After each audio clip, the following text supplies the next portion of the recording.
when you pass me by. Sometimes you look my way and say my name, and I turn around. But when I see you, you just walk on by. It's like you wanna talk but get caught off by your...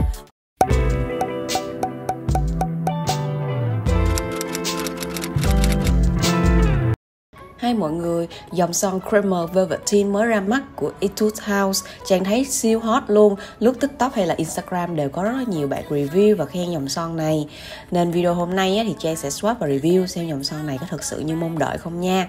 Đầu tiên là về bao bì, son thiết kế phần nắp trùng với màu son rất là tiện, vỏ cũng là dạng nhựa lì, cầm rất chắc chắn, đơn giản mà xinh đó mọi người. Phần cọ son là dạng giọt nước, lấy được lượng son vừa phải, vát nhọn nữa nên là rất là dễ apply son. Chất son của em này là dạng son kem, đúng như tên gọi Velveteen, kết cấu xốp mịn nhưng không quá đặc nên rất dễ tán trên môi. Mình dùng từng lượng nhỏ để tán đều và layer dần để màu son được lên rõ, đều và chuẩn hơn. Khi dùng Creamer Velveteen, Trang thấy rất là nhẹ môi, dễ chịu và không hề bị khô.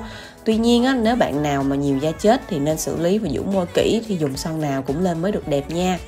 Về độ transfer thì do dòng son này có finish là semi matte nên là vẫn sẽ có dây dính ra thành cốc một chút xíu, nhưng mà không làm ảnh hưởng đến màu son nhiều, cũng không bị nhoe nhét đó mọi người.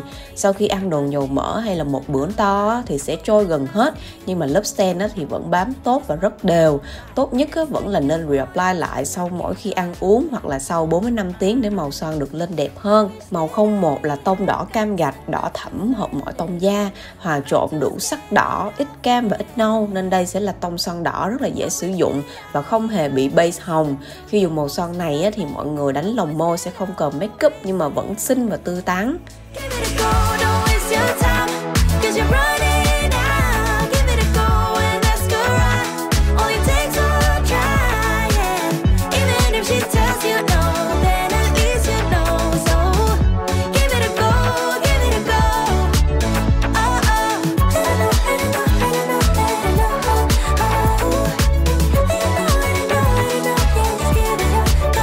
Tiếp theo là màu 02, đây là một tông son đỏ nâu và lên môi Trang thì sẽ ngã qua kiểu giống như tông cánh hồng khô, rất là xinh và nổi bật. Màu này thì sẽ nhiều sắc nâu hơn màu 01 nhưng mà vẫn hợp mọi tông da và có thể dùng như là một màu son MLBB. 4 màu son kỳ này thì Trang cực kỳ recommend màu này cho dịp năm mới sắp tới.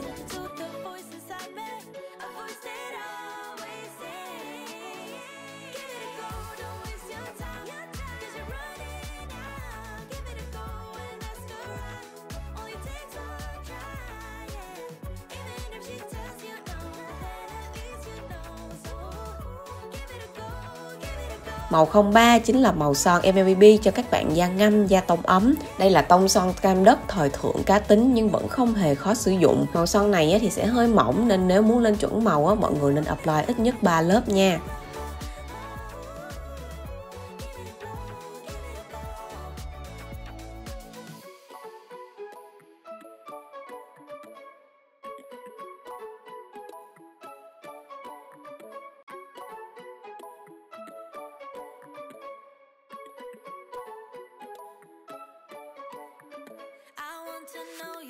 Cuối cùng là màu 04, tông màu cà rốt, rất là lạ và trẻ trung. Tùy sắc tố môi mà màu này sẽ ngã cam cháy hay là cam ánh đỏ nhiều hơn.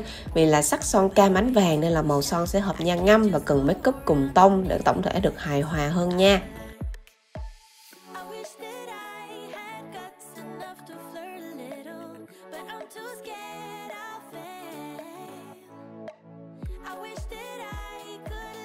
Nhận xét chung của Trang về dòng son Creamer Velveteen kỳ này của Etude House thực sự là sản phẩm comeback cực kỳ ổn áp cả về chất, màu son đến giá tiền. Chỉ có xấp xỉ là tầm 150.000 một thỏi thôi. Trang rất là recommend em này cho các bạn học sinh sinh viên, son vượt xa mong đợi của Trang luôn. Và nếu mọi người thích video này thì đừng quên like và subscribe channel của Peach & Coffee và follow Instagram của Trang nha. Tạm biệt.